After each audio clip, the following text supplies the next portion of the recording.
rapaziada, eu vou mostrar para vocês como se cria uma API com o Express. O Express é um framework do Node.js que facilita a nossa vida na hora de fazer essas APIs. Por quê? Porque ele é muito menos verboso de se utilizar do que o módulo nativo do HTTP do próprio Node.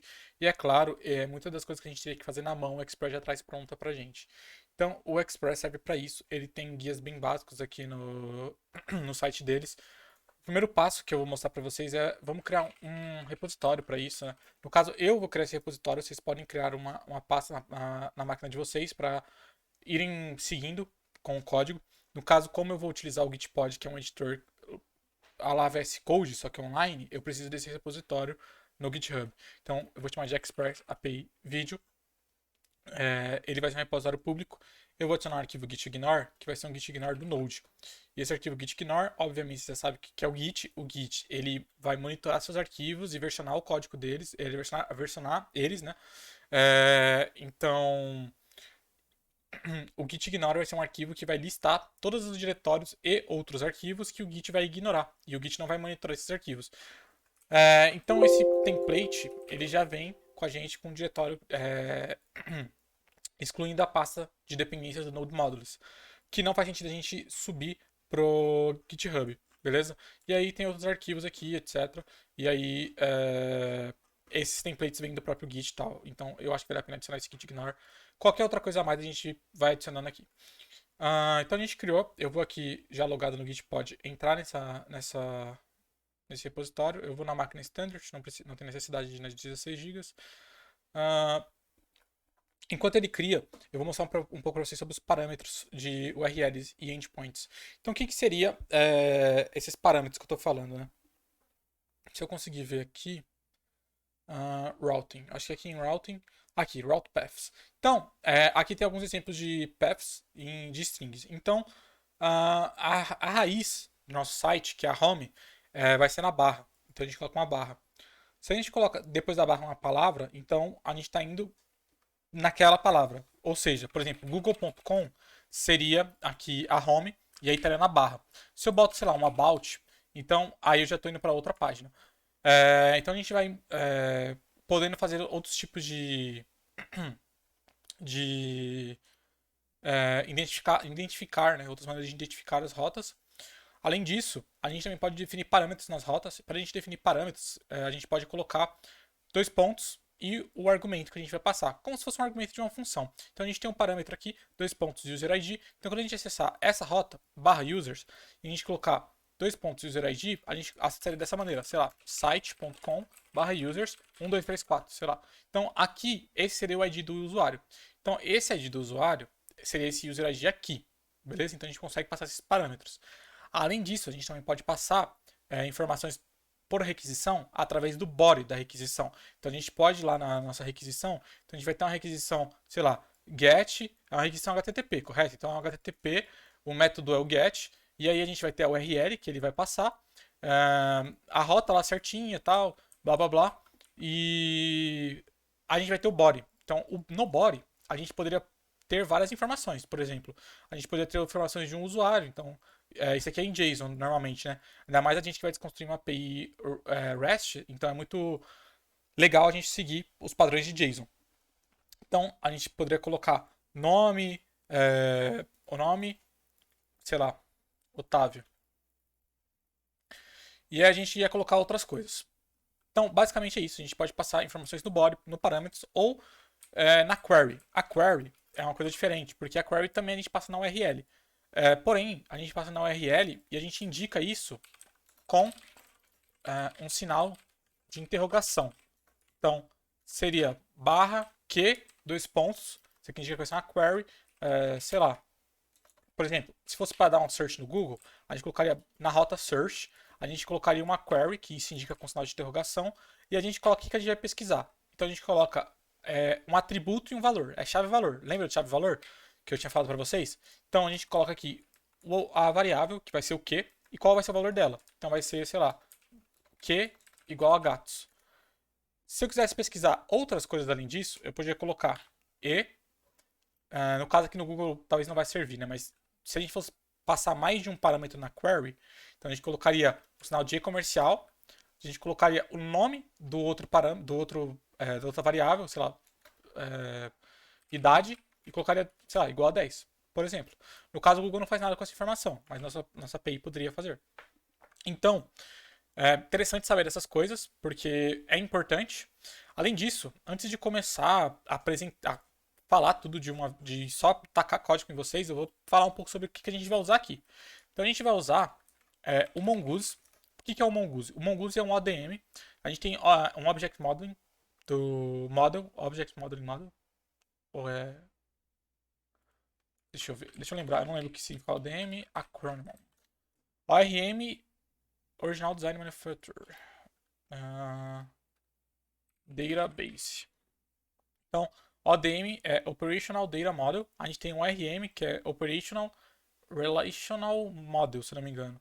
E, enfim, isso são maneiras, Relational Mapping, são maneiras de a gente interagir com o nosso banco de dados sem ficar se atentando a, tipo, as regras específicas de como a gente vai sei lá, se comunicar com um banco de dados X ou Y. A gente deixa isso para o nosso ODM ou o nosso RM cuidar. A gente só instala esse ODM, que é um ODM que é o Mongoose, que ele vai interagir com o MongoDB pra gente. E a gente vai interagir com o Mongoose e o Mongoose interage com o MongoDB. Por que isso facilita? Porque a gente pode continuar a tratar dos nossos dados e interagir com o banco de dados como se isso fosse objetos JavaScript, por exemplo. Porque daí a gente vai lidar com as coisas como se fosse um objeto. Por exemplo, a gente tem aqui o objeto Mongoose que tem o método connect. E aí a gente consegue fazer um novo gato aqui, ó, new cat.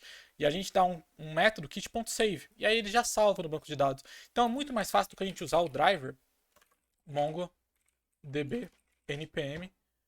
Então a gente tem o driver do MongoDB, que é o driver oficial. Não está aparecendo aqui por algum motivo. Deixa eu aqui no GitHub.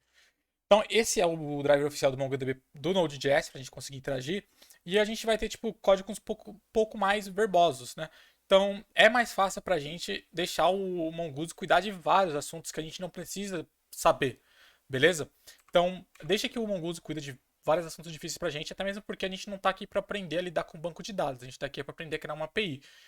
É claro que a gente tem que ter conhecimentos de banco de dados. Só que esse conhecimento vocês vão ter que ir atrás por vocês, beleza?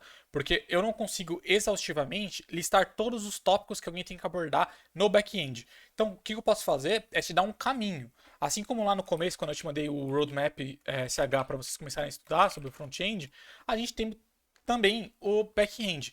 Então, se a gente colocar aqui back-end, a gente vai ser levado aqui a nossa trilha de estudos e a gente vai ter que usar. A gente vai ter que estudar sobre, é claro, o começo sobre internet, Git e tal. Aqui tem banco de dados relacionais, aí vai ter banco de dados não relacionais. A gente tem diferentes tipos de banco de dados não relacionais.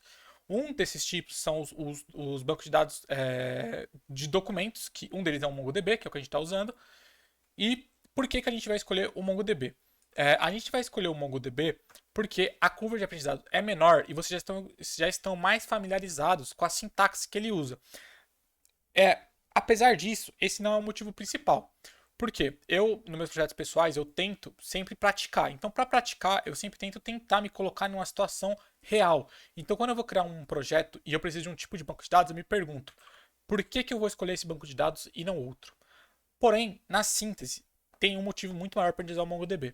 Esse motivo é, todo mundo usa MongoDB. Não tem outro motivo, tá? É porque todo mundo usa e a maioria dos projetos que vocês entrarem, o líder vai escolher isso. Então não tem como fugir disso aqui na síntese. Vocês vão acabar usando. E aí o líder do projeto de vocês pode falar que ele tem algum motivo lá, não sei se ele vai ter ou não, mas, cara, sinceramente, todo mundo usa e é isso, beleza? Então a gente tem o Mongoose e tal. Além disso, a gente vai usar outra ferramenta que é o Bcrypt. O Bcrypt ele é uma ferramenta de hashing de password, hashing de senhas. Então, a gente tem uma senha. Vamos pegar aqui, ó. A gente tem uma senha e ela tá aqui. Vamos supor que minha senha é 123. É a senha que o usuário coloca. Não é seguro a gente ficar armazenando essas senhas do jeito que elas são no banco de dados, beleza? Então o que a gente faz? A gente passa por um algoritmo de hashing e ele vai lá e vai meio que deixar bagunçado essa senha aqui. Então a gente não vai conseguir decifrar ela, sei lá. Se a gente acabar jogando, algum usuário acabar pegando ela, ele não vai saber direito como mexer com isso aí. Ok? Então a gente tem também nesse mundo aí uma palavra chamada salt. O salt seriam alguns caracteres que ele joga no meio da senha para bagunçar um pouco mais e dificultar um pouco mais a vida das pessoas aí que vai tentar decifrar isso aí com intenções maliciosas. Então, a gente vai usar o bcrypt para isso, tá? Então, novamente, eu falei muita coisa aqui, ODM, ORM, bcrypt, mongoose, mongodb, decisões de arquitetura. Última coisa que eu vou dizer, acredito, por enquanto, né? Cada projeto, alguém vai tomar uma decisão de como organizar uma pasta, por que usar uma coisa e não usar outra, se tem que colocar o ponto e vírgula no final da linha. Cada projeto vai ter que ter essas decisões. Não dá para ficar solto. As pessoas têm que decidir essas coisas, beleza? Essas coisas têm que ser decididas por quê? Porque em desenvolvimento em times, em desenvolvimento em equipes, as coisas não podem ficar soltas. As coisas têm que ser bem definidas, porque senão isso vai levar a acarretar é o caminho para dar ruim, beleza? É o caminho para o fracasso isso aí. Porque vai ficar bagunçado, é falta de organização, cada um faz de um jeito, é difícil de dar manutenção no código. Então, essas coisas têm que ter decisões, beleza? Então, vocês vão ter que decidir essas coisas. Eu não sei se vocês vão decidir em conjunto, se o Lucas vai decidir sozinho. Porém, vocês têm que decidir essas coisas. E assim como no front-end, vocês decidiram colocar uma pasta lá para styles. Deixa eu ver se eu pego. Twitter, clone front-end. Então, aqui no Twitter Clone Front-End, vocês decidiram colocar uma pasta só para os estilos. Isso é um padrão. Vocês tomaram essa decisão e vocês têm que ir com ela até o final. É claro, vocês podem até mudar, mas tem que ter um motivo concreto para isso. Se vocês forem em outros projetos React, vocês vão ver que nem sempre é assim. Essa pasta Styles, ela, por exemplo, não existe aqui nesse projeto do catálogo. Nesse projeto do catálogo, o que tem, a gente tem uma pasta de componentes também, e cada componente, ele guarda, junto com ele, o seu próprio CSS. Então aqui tem o seu próprio CSS. É claro que cada um tem seus benefícios, cada um tem seus malefícios. Vocês têm que decidir isso, ou o líder vai decidir sozinho, ou vocês decidem juntos. Mas se vocês decidirem juntos, é claro que também tem problemas, né? Porque uma opinião tem que ser maior que a outra no final. Então, tem gente que vai ter mais experiência, tem gente que vai ter menos experiência. O correto, cara, é realmente a pessoa que tem mais experiência ter uma voz maior nesse assunto aí. Mas a gente está aqui para ajudar. Então, a partir das dúvidas que vocês tiverem, manda aí.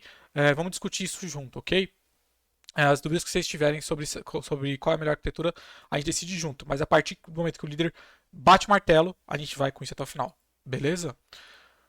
Ok. Então, para começar, eu vou pegar a imagem do MongoDB. Então, enquanto eu dou um Docker para o Mongo, porque eu vou usar um container Docker para inicializar meu banco de dados, eu vou explicar para vocês que o site do MongoDB, ele oferece para vocês um banco de dados na nuvem, de graça. É só vocês se cadastrarem e aí ele vai te dar um URL para você se conectar ao banco de dados. Esse banco de dados vai ter autenticação, obviamente, usuário e senha, e aí ele vai te mandar essa URL para você juntar na sua aplicação e conseguir se conectar para interagir com o banco de dados. No meu caso, eu não vou usar o MongoDB, esse banco de dados na nuvem, eu vou usar simplesmente uma imagem Docker.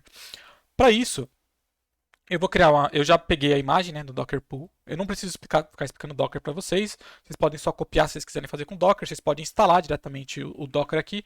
Eu acho que isso aqui usa apt. Isso aqui usa apt, então vocês podem instalar o Docker, o Mongo direto. Ou vocês podem usar o MongoDB na nuvem. Mano, a decisão é totalmente de vocês. Eu também tenho que tomar minhas decisões aqui, até mesmo porque eu estou desenvolvendo individualmente, e eu vou preferir fazer isso com containers. No final, a gente vai se conectar do mesmo jeito ao banco de dados, ok? É só uma etapa para criar ele. Então, eu vou criar um arquivo chamado docker compose.yml.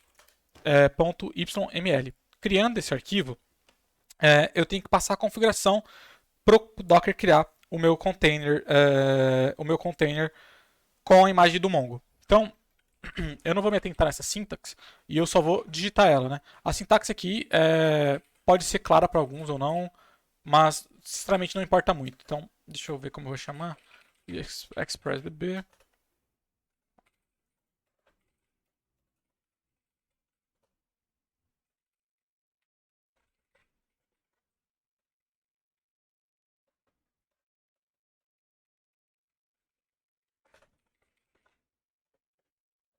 O único comentário que eu vou fazer aqui é que essa porta que eu estou definindo vai ser a porta que a gente vai usar para se conectar ao banco de dados, tá? Então, enfim, tá aí agora, a gente fez esse arquivo. Agora basta a gente dar um docker compose up, e aí eu posso colocar a flag -d para ele ficar em segundo plano e a gente continuar usando o terminal, mas eu vou só dar o up e deixar ele rodando. Agora eu vou abrir outro terminal, já que esse aqui vai ficar para o banco de dados, e eu vou inicializar um repositório com Yarn, um repositório Node com Yarn. Então eu vou dar um Yarn init -y. para ele responder sim automaticamente para todas as perguntas, e ele criou esse arquivo package.json. Então, o primeiro passo, já que a gente vai criar uma API com o Express, é instalar o Express. Então, yarn add Express. Outras coisas que a gente vai precisar. Quando a gente roda algum arquivo de JavaScript com Node, a gente sempre vai ter que ficar encerrando sempre que a gente atualizar algum arquivo, a gente vai ficar encerrando e ligando ele de novo. Então, toda vez a gente vai dar um node index.js, aí vai rodar o index.js. Aí a gente atualiza alguma coisa, aí encerra, dá um Ctrl C e liga de novo. Para isso, a gente tem uma dependência chamada nodemon. Ele automaticamente vai restartar, ele vai recarregar o nosso arquivo automaticamente para a gente sempre que a gente alterar ele. Então, eu vou instalar o nodemon e eu vou passar uma flag de "-d". A flag "-d" indica que isso aqui é uma dependência de desenvolvedor. Ou seja, isso aqui vai ser instalado só para a gente, no momento que a gente está desenvolvendo. É para a etapa de desenvolvimento, para as etapas que a gente está no ambiente de desenvolvimento. Então aqui está o nodemon e eu vou criar um campo nesse arquivo chamado scripts. O campo scripts ele vai ter as seguintes entradas. Vai ter um start, que vai ser um script de start, para inicializar, que vai ser o node source index.js, e vai ter um campo de inicializar em desenvolvimento, que vai ser o nodemon source index.js. E aí o arquivo main vai estar dentro do source index.js. Pronto. Então, eu vou criar uma pasta src de source, que vai ter todo o nosso código fonte aqui do nosso back-end. Isso é para ter uma maior separação. Vocês estão vendo aqui que já está enchendo de arquivo de configuração, isso aqui pode aumentar mais ainda. Então, eu prefiro separar a pasta que vai ter nosso código de outras pastas que não necessariamente tem a ver com o código que a gente escreve, literalmente, né? Então, aqui dentro eu vou criar um arquivo chamado index.js. O index.js, ele vai ser onde a gente vai inicializar o Express para começar, né? Então eu vou importar o Express aqui, import Express from Express. Eu prefiro usar essa sintaxe mais nova e vocês podem também ficar com aquela sintaxe de require do CommonJS e de módulo exports, mas eu vou com essa de import. E agora que a gente importou o Express, a gente tem que inicializar ele. Então eu vou inicializar uma variável chamada app, que vai ter nosso servidor, por assim dizer. E a gente vai instanciar o Express. E aí, isso aqui vai oferecer para a gente diversos métodos. O app vai fornecer para a gente diversos métodos, como o método listen, o método get. Então, uma coisa que talvez tenha faltado de eu comentar para vocês é que a gente tem que lembrar um pouco os verbos HTTP. Então, os verbos HTTP, a gente vai ter, por exemplo, post, get, put, patch, delete. Então, quando a gente faz uma requisição com HTTP, no navegador, a gente sempre faz requisições GET, quando a gente digita aqui. Então, a gente está solicitando uma página para o Google com esses parâmetros aqui, né? A gente passa uma query e tal na rota search. Porém, uma outra maneira de a gente interagir no navegador é usar o post. Quando a gente tem algum formulário, a gente está enviando algum dado para um servidor, a gente faz uma requisição do tipo post, e aí ele vai enviar isso aí para um servidor para ele lidar com aquela requisição. Fora isso, o put, o patch e o delete, a gente precisa de alguma ferramenta à parte para a gente conseguir lidar com elas e testar. Para isso a gente tem o Insomnia, e a gente tem o Postman. A gente tem outras ferramentas, mas essas são as duas mais famosas. E, enfim, eu não vou usar nenhuma delas por enquanto, porque eu estou num ambiente um pouco mais limitado, um PC um pouco mais lento, eu não quero ficar abrindo tanta coisa. O que eu vou usar, na verdade, é uma ferramenta de linha de comando mesmo. Então, Insomnia REST, né? Tá aparecendo outras coisas aqui. Então aqui tem essa interface e tal, que a gente vai colocando nossas requisições, tipo delas, a gente bota o URL e passa, por exemplo, um body, a gente pode passar parâmetros, pode passar uma query, enfim. Isso aqui é uma interface gráfica que ajuda muito. Eu recomendo vocês usarem o Postman, mas vocês tipo assim, eu recomendo o Postman porque eu já tive alguns problemas com Insomnia, mas se vocês quiserem e estão acostumados com Insomnia, vão no Insomnia também, não tem problema. Se quiser usar alternativa também, usem. Em equipe, eu realmente acho legal a gente usar uma interface gráfica em que, por exemplo, o Postman ele pode deixar a gente compartilhar certos arquivos, então isso já facilita bastante. Então, voltando para cá, o app ele oferece vários métodos, como o método get, que aceita um parâmetro que vai ser a rota que a gente vai fazer essa requisição, e uma função que vai receber a requisição e a gente vai ter a resposta, e essa função callback ela vai ter o req rest de request response, requisição e resposta. E aqui a gente pode já testar nosso servidor. Então, o barra é quando a gente acessa a raiz, né? Então, no barra, eu só vou mandar uma resposta, rest.send, oi, beleza? Vocês vão aprendendo os métodos com o tempo. Então, tem o método get, que é aquele lá que eu falei quando a gente digita aqui na barra do browser, e a gente simplesmente, quando acessar a raiz, a gente vai mandar um rest.send. Só que esse aplicativo ainda não está rodando. Para rodar, a gente precisa colocar o método listen. Ele vai começar a ouvir, listen de ouvir. Então, ele vai começar a ouvir quando um usuário se conectar. Então, quando o usuário se conectar, ele vai se conectar em qual porta? Ele vai se conectar na porta 8080. E quando ele se conectar, o que vai acontecer? Eu quero só que ele me avise que... quando ele se conectar, não, perdão. Quando ele iniciar, eu vou pedir só para ele me falar que ele iniciou. Então, eu vou colocar server is running e aí só. Beleza? Então, a partir disso, a gente pode já dar um yarn run dev para ele começar a inicializar. No caso de um erro, não precisa panicar, a gente vai ler o erro e corrigir junto. Então, o primeiro aviso que ele deu é que para carregar um módulo do ECMAScript, a gente precisa colocar o setTypeModule. Então, a gente não pode usar essa sintaxe de import. Para a gente poder usar, a gente tem que colocar o type como módulo no package.json. Então, eu vou copiar isso aqui. Vou no package.json, eu vou colocar type module, não tem segredo. Colocando o type module, as coisas já vão pegar. Como eu estava com o Nodemon, vocês viram que ele já reiniciou sozinho. Então ele reiniciou sozinho, o servidor está rodando, e aqui no Gitpod ele está oferecendo para expor essa página ao público para mim. Então eu vou colocar make public, e agora no Gitpod eu posso vir aqui e colocar a minha porta antes desse aqui.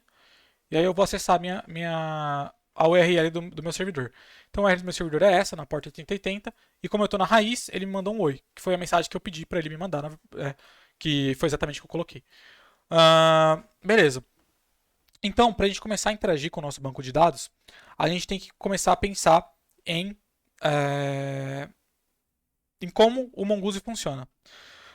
Nesse meu exemplo aqui, eu estou tentando recriar uma API que eu fiz, que ainda não está pronta na real, que é uma API que eu fiz para uma outra aplicação que também não está pronta, para um front-end de um arquivo, para um front-end desse repositório meu, que é um repositório de biblioteca. Então essa biblioteca, ela no caso vai permitir para um usuário cadastrar os livros que ele leu, fazer uma lista de leituras dele, tipo como se fosse o Spotify tem suas playlists, aqui vai ter as book lists. Então eu tenho esse repositório front-end que não está pronto e eu comecei a fazer o back-end. Então eu tenho o back-end aqui e ele não está 100% ainda, mas ele está aqui o back-end e eu vou tentar mostrar para vocês como isso aqui funciona. Então o primeiro passo é a gente entender o que vai acontecer. Então para a gente entender o que vai acontecer, a gente vai primeiro saber o que. O nosso banco de dados ele vai lidar com tipo 3 instâncias, digamos assim. A gente tem um livro, então a gente vai armazenar livros. Esses livros eles vão ter um título, um autor e o número de páginas que o livro tem. Eu poderia colocar, por exemplo, o ISBN, que é um registro que os livros têm. Eu podia colocar uma descrição, uma dessas que seria tipo uma sinopse do livro, e etc. Mas enfim, eu vou manter simples e eu vou deixar só isso por enquanto. Além disso, eu vou ter uma booklist. Uma booklist, ela vai ter o nome da booklist, vai ter um vetor dos livros que pertence a essa booklist e vai ter um owner. Um owner seria um dono. O dono vai ser um usuário. O usuário, ele tem um e-mail, uma senha e um nome. Bem simples, beleza? Então, para começar a interagir com o Mongoose, para ele começar a salvar essas coisas lá no MongoDB para a gente tem que criar models. Esses models, eles são o que a gente vai usar para interagir com o banco de dados. Então, como isso é uma coisa bem específica, eu já vou começar criando uma pasta de models. E esses models, eles vão ser para a gente interagir com o MongoDB, como eu falei. Então, a gente precisa conectar com o MongoDB. Então, eu vou criar uma pasta chamada config.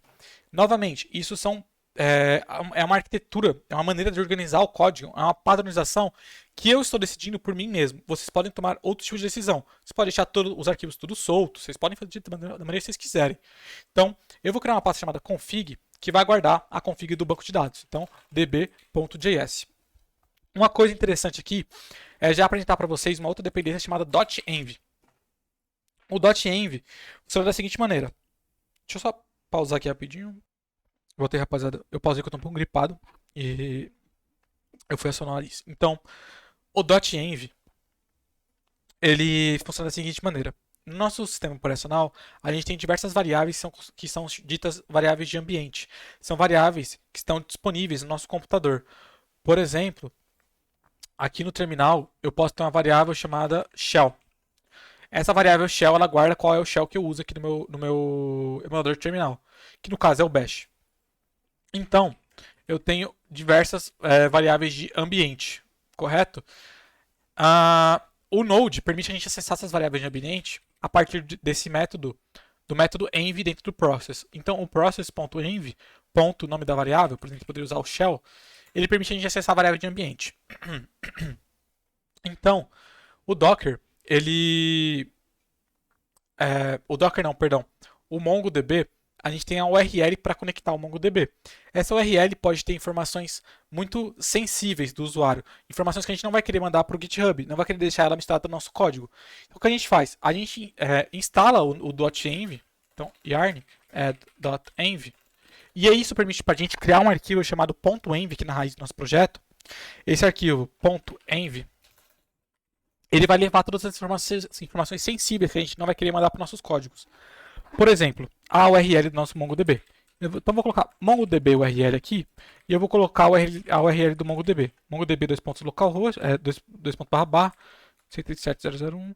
No caso aqui não tem nenhuma informação sensível, mas se vocês estiverem usando aquele banco de dados na nuvem que eu falei para vocês, do mongodb.com, essa URL já vai estar misturada a seu usuário e sua senha. Então vai ser legal jogar lá no código. Então a gente bota aqui no .env e aqui depois desse barra a gente bota o nome do banco de dados. O nome do banco de dados aqui no meu caso vai ser ExpressDB Server ou só ExpressDB, tanto faz. Então esse arquivo .env ele tem que estar dentro do gitignore, para o gitignore não subir isso aqui. E se vocês verem, ele está aqui já, .env environment variables file. Então a gente tem o .env aqui. Uma coisa legal é a gente botar um outro arquivo junto com ele, que é o arquivo .env.example. Então, o .env.example. Então, aqui nesse ponto example, ele vai ter as mesmas variáveis que a gente coloca no ponto .env, só que sem as informações sensíveis. Vai ter só variáveis de exemplos, com valores de exemplo. Então, como essa minha URL não tem nenhuma informação sensível, eu posso deixar essa própria URL aqui. Mas, por exemplo, a de vocês ia ter usuário e senha aqui. Então aí vocês colocariam uma mais simples aqui assim, desse jeito. Por quê? Porque aí eu subo essa .example lá para o GitHub e isso garante para mim o quê? Que o usuário vai saber as variáveis que ele tem que colocar. Por exemplo, eu tenho esse Weather App aqui, que ele mostra, é um aplicativo que mostra o clima de uma localização, e aqui tem o .env.example. Então aqui ele fala, por exemplo, que eu tenho que colocar a API key do WeatherStack, que eu tenho que pegar lá no site do WeatherStack, eu tenho que pegar a API key do PositionStack, lá no site do PositionStack, e por aí vai. Então, tem várias coisas sensíveis aqui que a gente pode ir colocando, né? Então, vou deletar permanentemente, porque no caso eu vou acabar deletando esse repositório depois, então por mim tanto faz. Continuando, a gente vai colocar nossa URL aqui. E agora que a gente tem nossa URL, a gente vai fazer o arquivo db.js dentro do config. Então, vamos vir aqui em db.js e eu vou importar o método import o método from mongoose. Eu vou importar do mongoose o método connect. E aí, esse método connect, eu vou usar, deixa eu só pegar o mongodb URL. Eu vou pegar aqui no process.env.database, que o .env deixa a gente enganar o sistema, né? Eu acabei não finalizando a explicação. O .env permite a gente enganar o sistema para ele pensar que essa variável no caso não é database, MongoDB URL é uma variável de ambiente. Então a gente pode pegar pelo process.env lá. É claro que a gente tem que inicializar o .env, não é só instalar e colocar ele nesse arquivo, mas a gente já inicializa, né? Por enquanto vamos só supor que a gente já tem isso aqui. E aí, se ele não pegar isso aqui, é porque o usuário não tem um arquivo .env. Se ele não tem um arquivo .env, eu vou falar que ele pode usar esse URL aqui. Beleza? Então, se tiver, ele pega o do MongoDB URL, se não tiver, ele pega esse aqui por padrão. É só para quebrar um galho isso aqui, né? Então, vamos continuar. E aí eu vou ter uma função chamada init database, que vai ser uma função assíncrona para se conectar com o banco de dados. Aí aqui dentro, como é uma função assíncrona, eu posso usar um try catch. E eu vou chamar o método connect para o MongoDB URL. E aí ele vai se conectar. E aí se tiver qualquer erro, eu vou pedir para ele logar no console. Então, mongoose connect error. Error. Beleza. Aí eu vou exportar essa função para me chamar ela em outro lugar. Export default init database. Eu exportando essa função, agora ela está disponível em outro arquivo para mim. E eu vou chamar ela aqui no index.js mesmo. Então eu vou chamar um import init database do arquivo from .config db. É isso. Então a gente vai chamar o init database e vai inicializar ele. Então init database. Eu vou executar essa função. Beleza. Com isso pronto, a gente vai começar a colocar os nossos modelos aqui nessa pasta. Porém, muito provavelmente isso aqui vai dar um problema. Deixa eu ver se já deu esse problema. Ele crashou. Por que ele crashou? Ele crashou a partir do momento que a gente importou esse init database. O que acontece com esse init database? Ele está falando para a gente que ele não encontrou esse arquivo.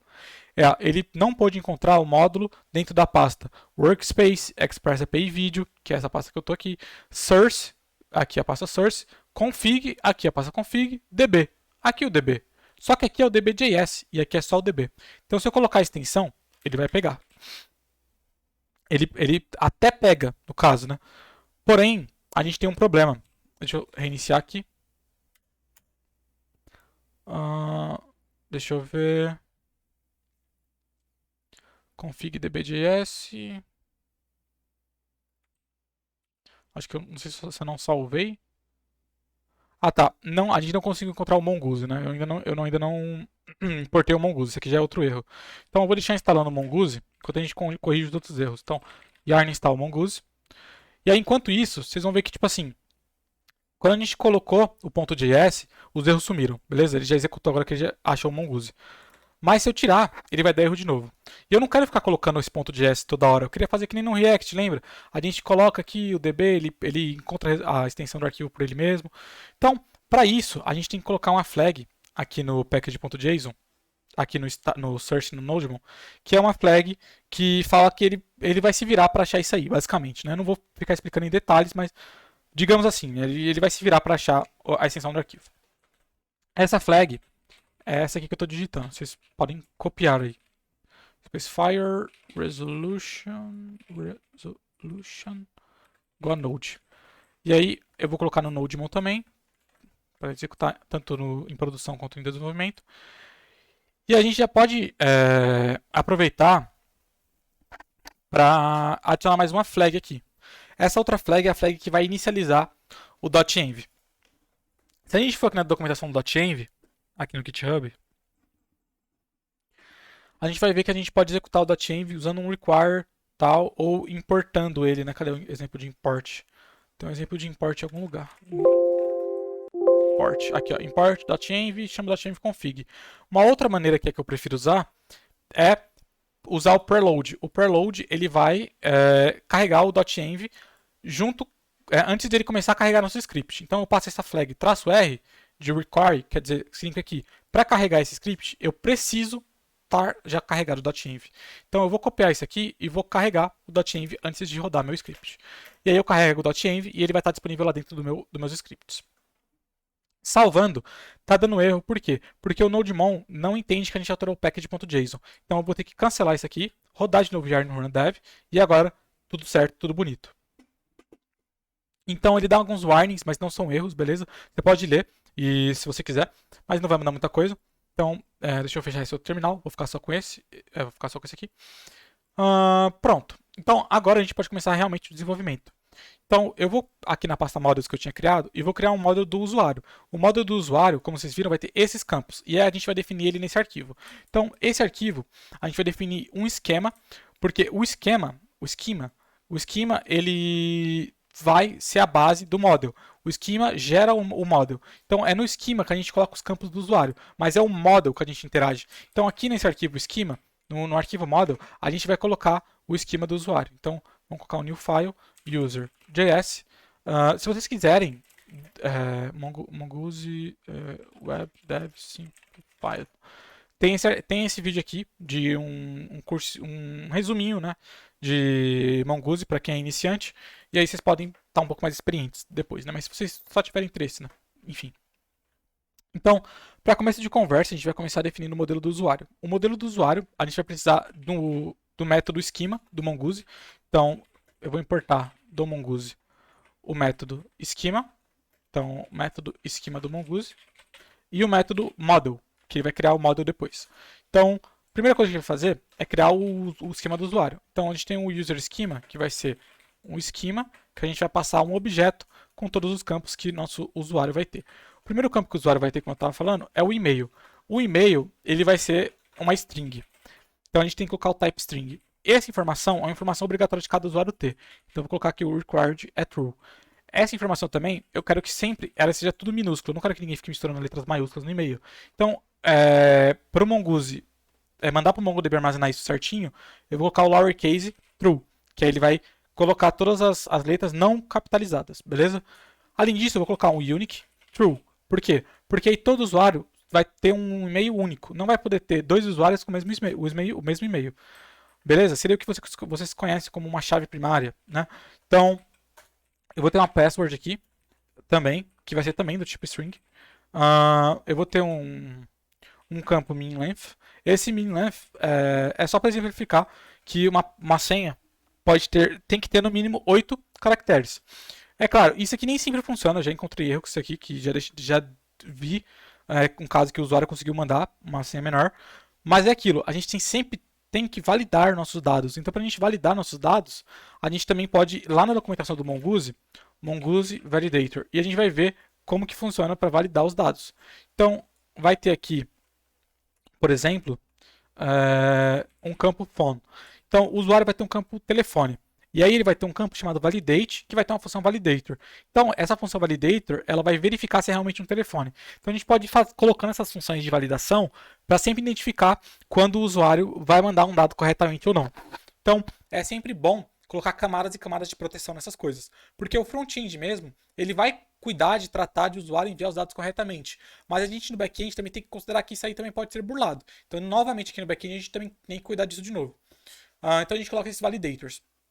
A gente tem também bibliotecas que validam, que já tem validators prontos, tá ligado? Então vocês podem pegar essas dependências e importar no seu código e começar a usar. Outra coisa que a gente pode fazer é colocar mensagens personalizadas de erros. Por exemplo, aqui a gente tem um esquema de café da manhã, tem um campo de ovos, e aí a gente tem um tipo number, e ele fala que o número mínimo de ovos é 6. E aí, se o cara não mandar 6, vai aparecer essa mensagem aqui para ele. Então a gente também pode fazer isso aqui e colocar mensagens quando o usuário não enviar. Tipo, o required não enviar, quando o e-mail que ele colocar não for único. Mas eu não vou perder meu tempo fazendo essas mensagens, beleza? Numa aplicação que eu mandaria para o meu portfólio, eu acredito que eu faria isso sim, tá? Então eu recomendo vocês fazerem isso. Aliás, acho que eu até vou tirar essa min length, porque eu acho que não vai ser muito necessário. Só fica aí, já que vocês já saberem que existe. Então, além disso, required true, a senha é uma coisa necessária. E o último campo vai ser o nome. O campo nome, ele vai ser um tipo string também. E required true. Então, agora que a gente tem o esquema do usuário, a gente tem que fazer uma coisa. A gente tem que transformar isso num modelo. Então, eu vou exportar o modelo diretamente. Então, eu vou dar um export default model, e aí a gente dá o nome do model. O nome do model é o user. É user com o maiúsculo, beleza? A gente coloca com uma primeira letra maiúscula, capitalizada. E aí o segundo argumento vai ser o esquema desse model, que vai ser o user esquema. Beleza. A gente salvou, a gente tem um modelo, e agora sempre que a gente for lidar com o usuário, a gente vai interagir com esse model. Então, continuando, deixa eu fechar isso aqui. A gente vai começar agora a fazer um CRUD básico para o usuário. Então, o que é um CRUD, né? Um CRUD, deixa eu apagar isso aqui. Deixa eu apagar isso aqui. Tem como pintar isso aqui? Não, tá.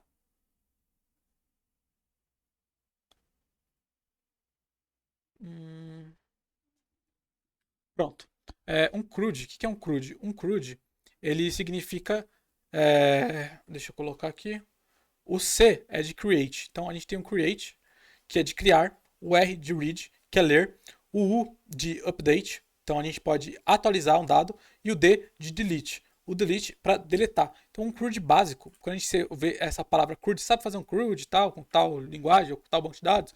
É basicamente isso, é você criar um dado, ler ele, né, retornar ele, consultar lá no banco de dados, atualizar aquele dado, mudar o valor dele e apagar esse dado. Então vamos fazer um CRUD básico para o usuário aqui. Então esse CRUD básico vai seguir as melhores práticas da API REST.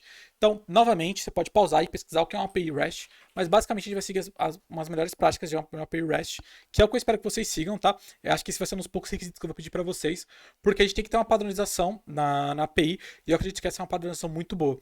Em vez de vocês estudarem outro tipo de coisa, que são mais complicadas, uma API, verificar o que é uma API REST é bem simples. Então,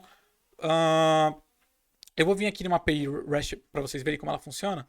E aí vocês vão ver, por exemplo, uma API REST vai disponibilizar para a gente, em vez de um endpoint, que é essa URL aqui no final, que eu estava falando para vocês, ele coloca um pronome no plural e a gente pode fazer esse CRUD nesses pronomes. Então, por exemplo, o user. Se a gente der geralmente numa API REST, quando a gente dá um get nesse endpoint, a gente espera receber os usuários. Quando a gente dá um post, a gente espera criar um usuário. Quando a gente dá um delete no user e manda um ID do user como parâmetro, a gente espera deletar o usuário. E por aí vai. Então, para começar, eu vou começar a definir essas rotas. Então, eu vou criar um arquivo, uma pasta chamada routes. E aí, dentro desse arquivo routes, eu vou criar as rotas do usuário. Então, eu vou colocar new file, user.js. E aí, eu vou começar a criar essas rotas. Então, eu vou importar do Express um método chamado router. Esse método router, a gente pode instanciar ele para criar um roteador, que é o que ele vai ter nossas rotas. Então, ao invés de ficar colocando tudo aqui no app.get, a gente pode colocar isso em um arquivo à parte e chamar um para cada no usuário. Então, para isso, a gente cria esse router. E aí, eu vou exportar esse router já, né, para não esquecer depois. Então, export default router. E aí, o router, ele vai ter no get users, ele vai ter um get users, né, para pegar os dados dos usuários. Ele vai ter um post users para cadastrar um usuário. Ele vai ter um delete.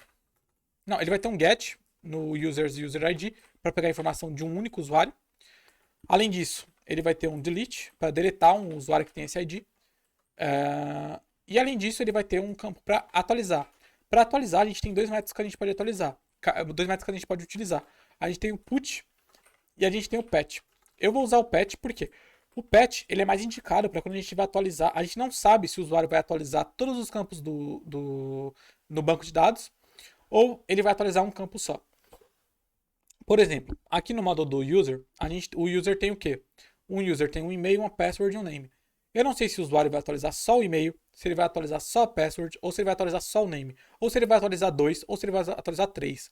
Quando eu sei que ele vai atualizar tudo de uma vez, eu coloco como um put. Quando eu não sei, eu coloco um patch. Mas na verdade, os dois funcionam do mesmo, tipo, vai funcionar do mesmo jeito, tá? Isso é só uma padronização e é a maneira mais correta de se fazer, pelo menos na minha opinião. Continuando, a gente definiu essas rotas. E assim como a gente definiu as rotas aqui na app.get, o segundo parâmetro que a gente coloca vai ser a callback que ele vai executar quando alguém cair nesse endpoint. Mas no caso, eu não vou definir essas funções callbacks aqui nesse arquivo. Eu vou definir no controller, no controlador do usuário, no controller. Então eu vou criar uma pasta chamada controller. E aí eu vou criar novamente um arquivo para o usuário aqui. Novamente, eu repito para vocês que vocês podem colocar outro tipo de padronização. Por exemplo, aqui no controle do user, você podia colocar user.controller.js. Vai depender de vocês.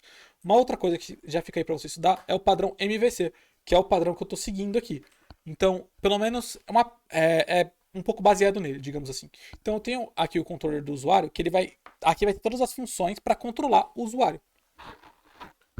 Então, eu vou importar, porque eu sei que eu vou precisar, o modelo do usuário lá da pasta models.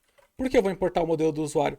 Porque eu sei que se eu vou manipular o usuário nesse arquivo, se eu vou ter funções para criar, para ler, para escrever, para atualizar o usuário, eu vou ter que lidar com o banco de dados. E para mim lidar com o banco de dados e lidar com o usuário, eu tenho que usar o módulo do user. Isso eu já tinha falado para vocês. Então, vamos fazer a primeira coisa. A primeira coisa que a gente pode fazer é fazer uma função para criar um usuário. Então, eu vou criar uma função chamada createUser, com uma arrow function. Então, a createUser, ela vai ser uma função que é essa função callback que a gente vai passar lá naquela rota. Então, eu já vou exportar ela aqui, ó, createUser, e já vou ligar ela aqui na rota do usuário. Então, eu vou import createUser from controller user. Beleza? Então, quando eu der um post no users, eu vou chamar um create users. E aí, esse create users vai receber, o Express cuida disso pra gente, que ele vai passar para ele essa request, essa response, a requisição e a resposta. Então eu vou receber aqui a request e a response. E como aqui eu vou estar lidando com o banco de dados, isso aqui vai ser uma chamada síncrona. Então eu já vou marcar isso aqui como async. E aí eu vou poder usar um try catch aqui. Por que eu faço isso? Porque o banco de dados ele pode demorar para responder, etc. Pode ter muitos motivos para isso aqui acontecer. Então, deixa aí o async e a gente vai provavelmente usar ele. Se a gente não usar, a gente pode remover. Mas eu tenho certeza que a gente vai usar, por isso que eu já deixei ele lá preparado. Então, no controller, eu vou fazer essa função de criar o usuário. E a primeira coisa que a gente tem que fazer, como eu falei das validações e tal, e nem sempre confiar que as coisas vão dar certo, eu vou tentar verificar se já tem algum usuário cadastrado com esse e-mail. Então eu vou criar uma variável que vai ser uma variável booleana, e aqui ela já vai se conectar com o banco de dados. Ela vai lá naquele modo do user e eu vou chamar um método chamado find_one. E esse find_one, ele vai encontrar um usuário. Qual usuário que ele vai encontrar? Ele vai encontrar o usuário que tem um campo e-mail, sendo que esse campo e-mail vai ter o valor que eu estou recebendo na minha request. Então na minha request, eu vou passar um campo chamado e-mail, e ele vai vir dentro do body. A gente vai ver um pouco mais disso aqui daqui a pouco. Então, na real, eu vou mostrar para vocês agora. Eu vou criar aqui. Deixa eu ver se eu consigo criar um arquivo index.html. Então, eu vou criar um arquivo index.html. Na real, eu vou usar o curl para isso. Então, curl x para indicar que isso aqui vai ser um post. Eu vou passar a minha URL. E aí eu vou passar a minha URL. Cadê aqui? No barra users, vou passar um header. Por que eu tenho que passar um header? Porque eu tenho que indicar que o que eu estou passando vai ser um JSON. Então eu vou falar para ele que eu estou passando um JSON. E aí eu tenho que colocar esse header. Então eu vou colocar aqui esse header como content.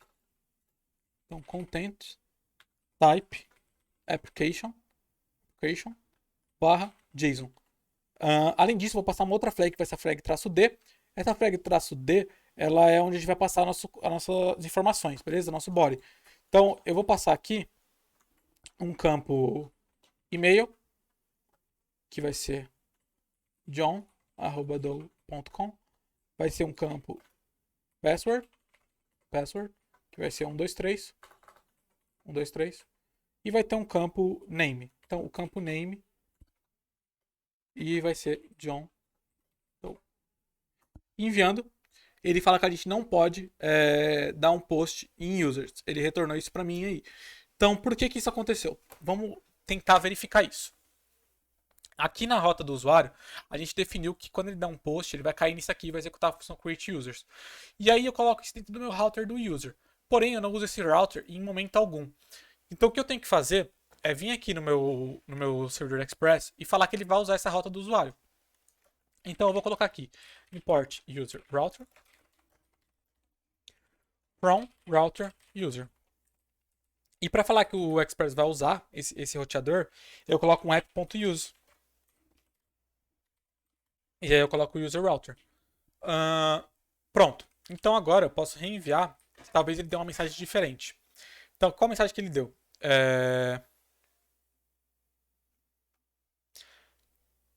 Tá.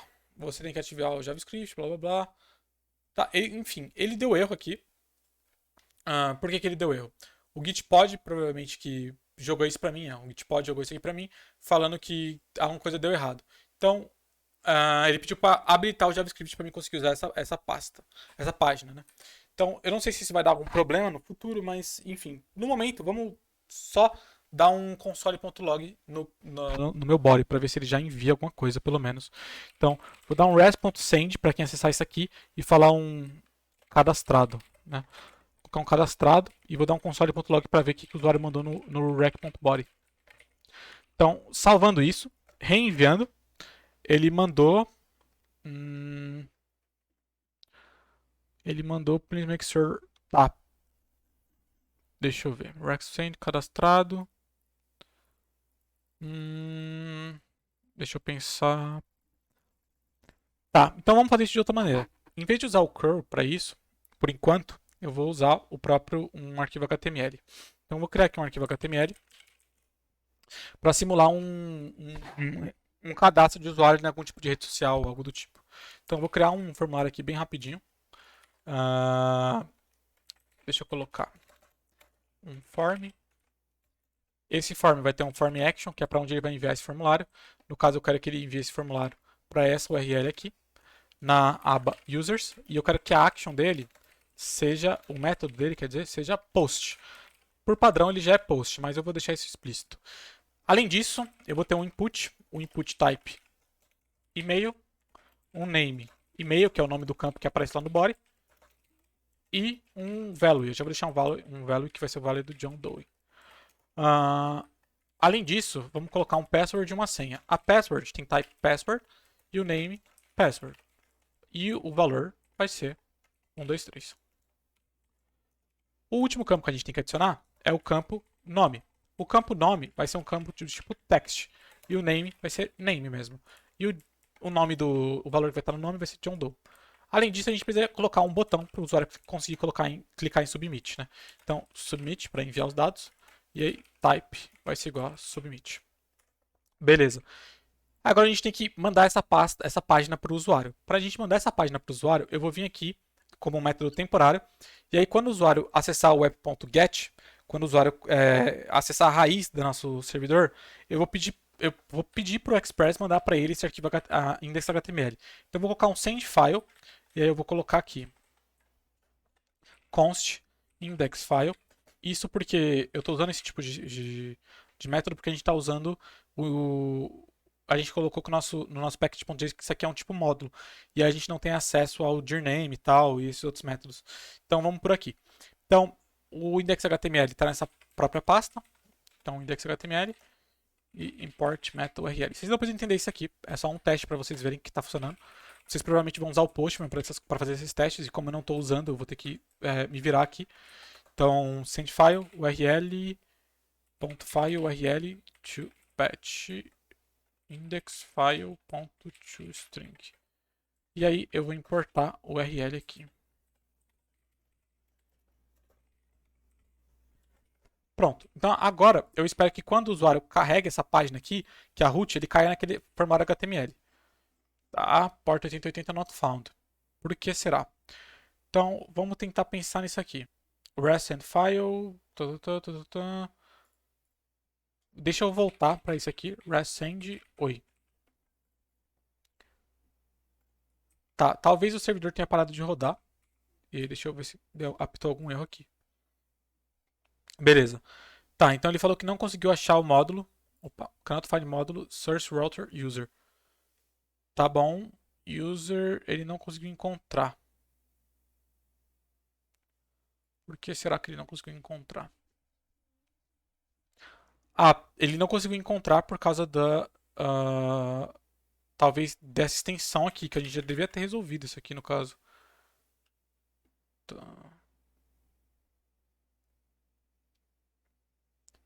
Então no index.js isso aqui dá um erro, o módulo não foi achado. Eu vou só reiniciar o servidor, talvez seja isso. Imported from router user. Então aqui. Ah tá. Não é router. Aqui tá router, mas é routes. Ok, salvando. Create user is not defined. Create user is not defined. Deixa eu ver. Aqui no user. Create user. Pronto. Foi 2 erros bobos aí, mas enfim, corrigimos já. Então, seguindo. Agora que a gente sabe que talvez tá tudo certo, né? Então vamos voltar aqui. Então quando eu clico na home, ele carrega isso aqui para mim, carrega meu formulário. E aí quando eu peço para enviar, ele deveria criar um usuário para mim. No caso, eu não tenho como saber se ele criou, porque eu não fiz nenhum método para visualizar os usuários que estão no banco de dados. E eu também não vou abrir o banco de dados aqui. Então a gente tem que fazer uma rota para verificar os usuários que foram criados.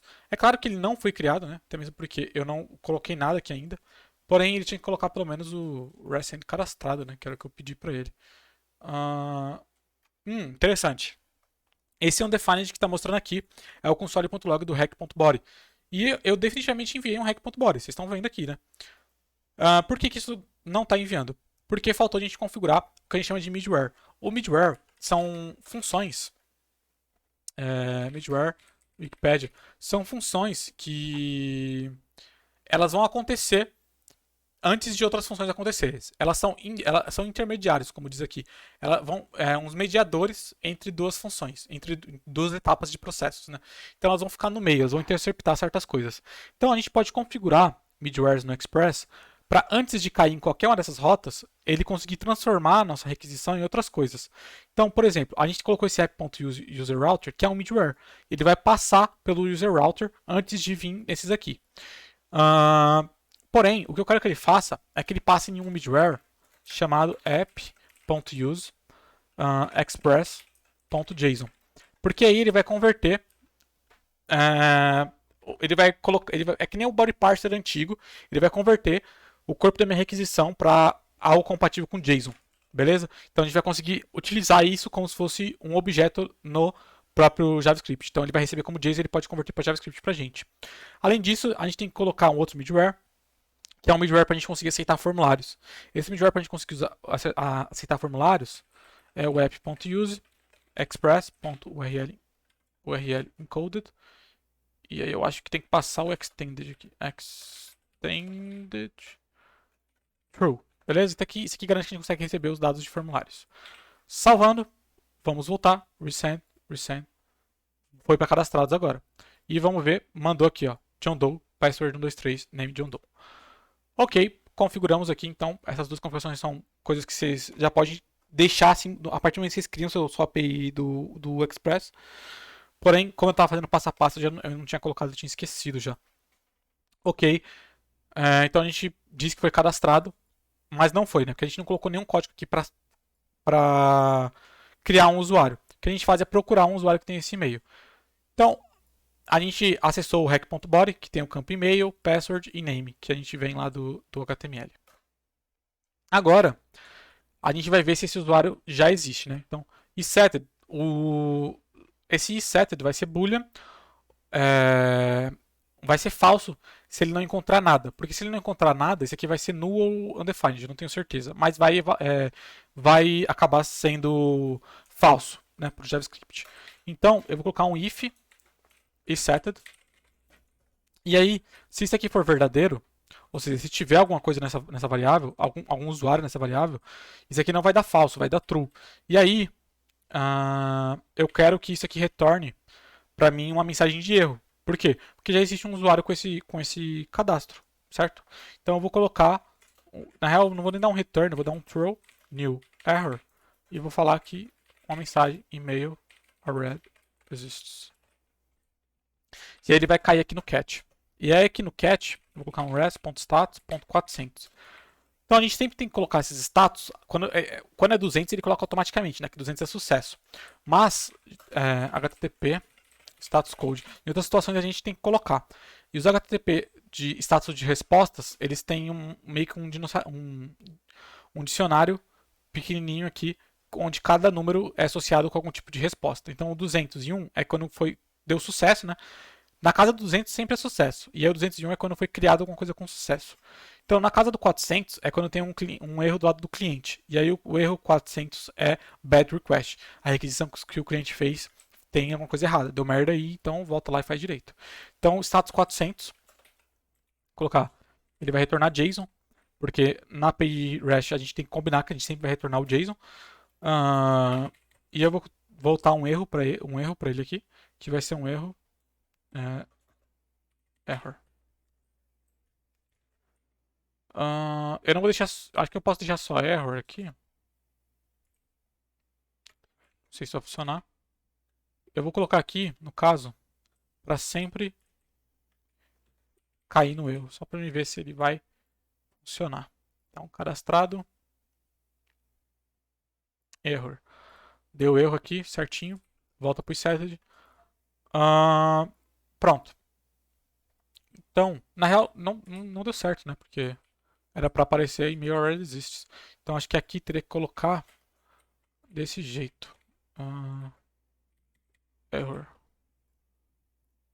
Vamos reenviar. Isso, agora foi.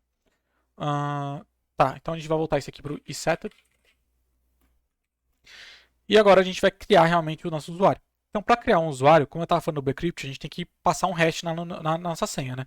Então, para isso a gente vai instalar o Bcrypt. Então, yarn add Bcrypt.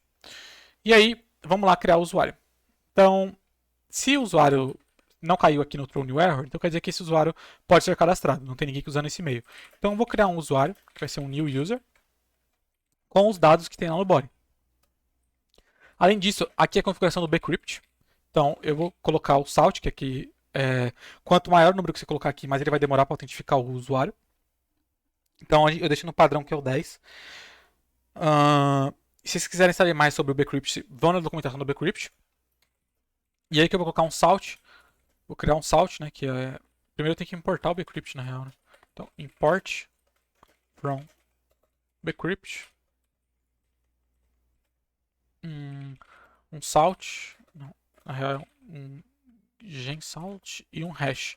Então eu vou importar a função de gerar esse salt e fazer o hash.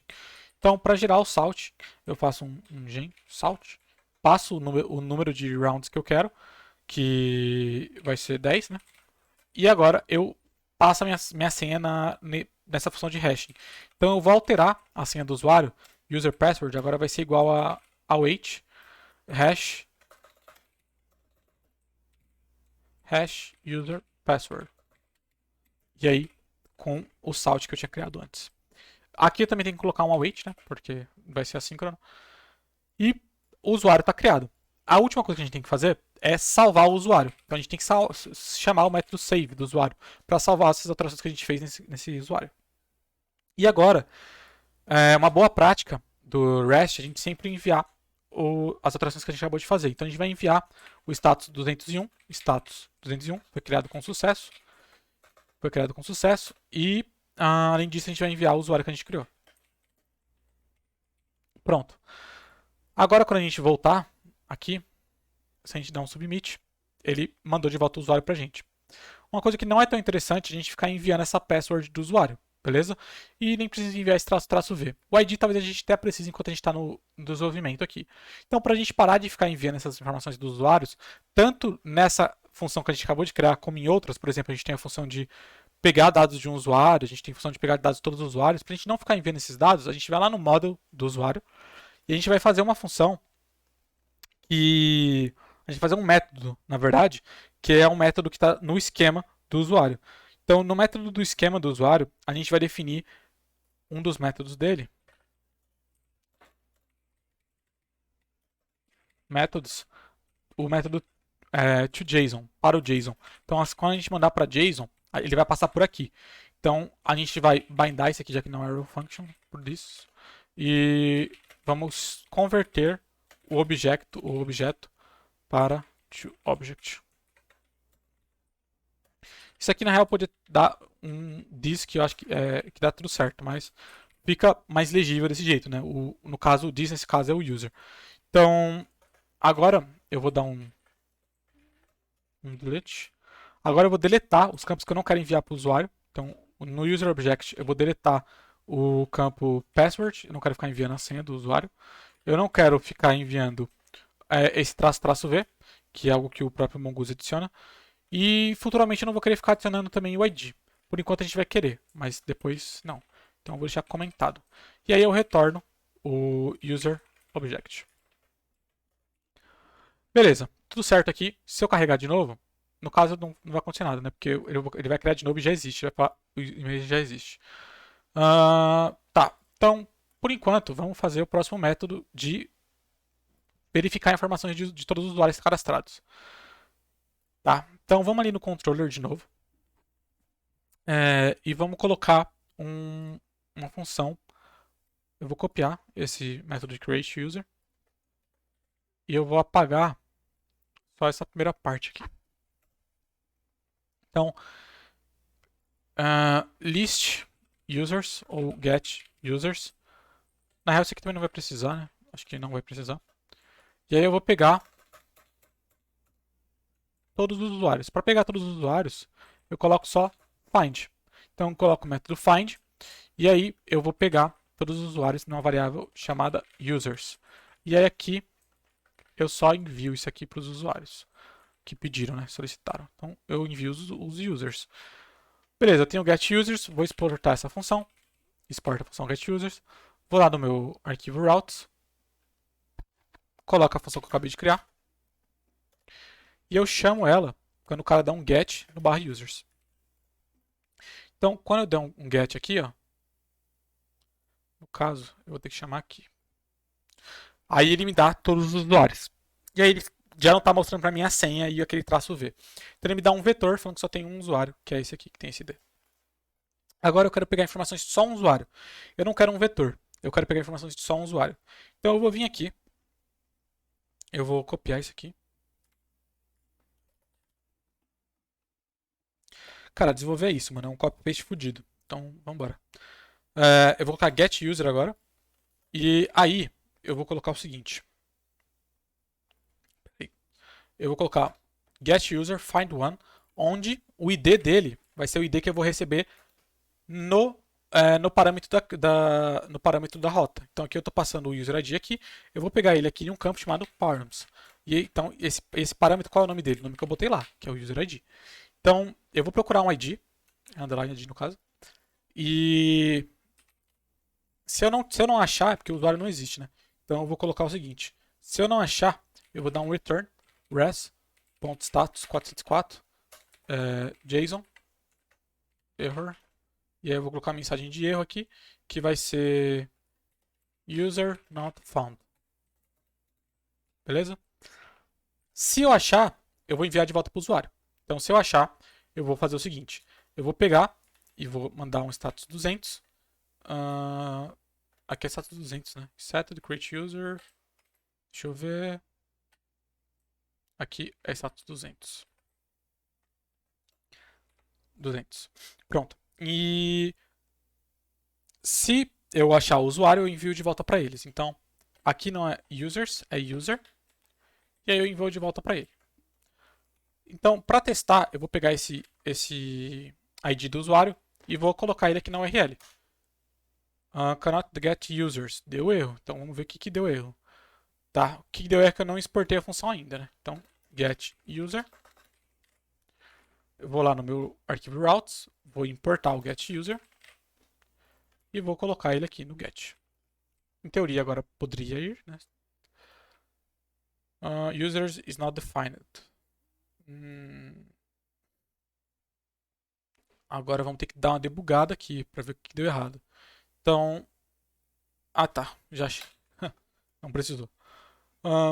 Beleza. Então aqui ele envia o dado do usuário que eu pedi. Então, agora falta a gente fazer as outras rotas, né? Então falta uma rota de delete. Vamos fazer ela porque ela é fácil, né? Então vamos aqui. Aqui no get user, eu vou copiar, vou colar aqui. E aí, em vez de get, eu vou colocar delete. E aí, delete, eu vou colocar find one and remove. Beleza? É tão simples quanto isso. Pronto. E aí, eu acho que eu podia colocar 201 aqui, não? Deixa eu ver. Successful, accepted, created, no content, reset content.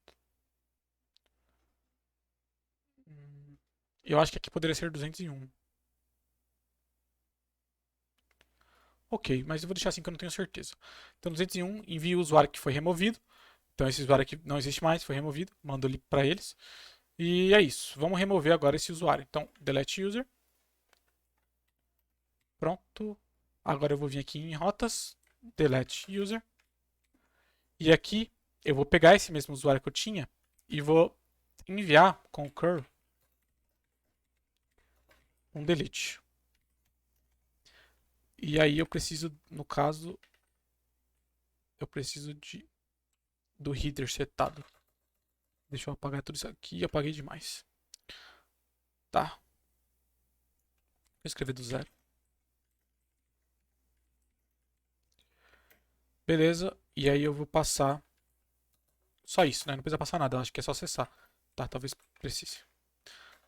Content type. Bem, se não for agora, eu acredito que deva ser porque eu tô alguma coisa no Gitpod. Não tem como eu ter certeza porque eu nunca desenvolvi no Gitpod. Eu tô usando agora pela primeira vez.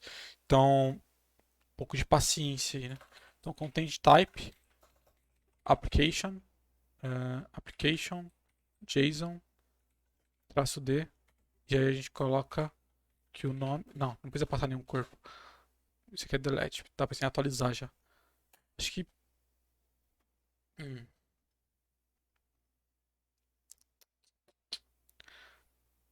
Tá.